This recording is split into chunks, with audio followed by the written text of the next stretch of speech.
তাদের আমার মনে হয় কোনো ভয় পাওয়ার কিচ্ছু নেই, অভ্যাস চালিয়ে যান আর এইভাবে মুখস্থ করুন। দেখুন শাস্ত্র আমাদের একটা পরম্পরাগত শ্লোক আছে, আবৃত্তি সর্বশাস্ত্রাণাম বোধাতপি গরীয়সী।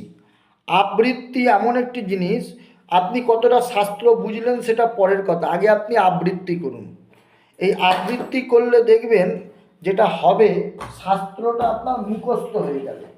আবৃত্তি করলে যেটা হয়, শাস্ত্রটা আপনার মুখস্থ হয়ে যায়, আয়ত্তে চলে আসে।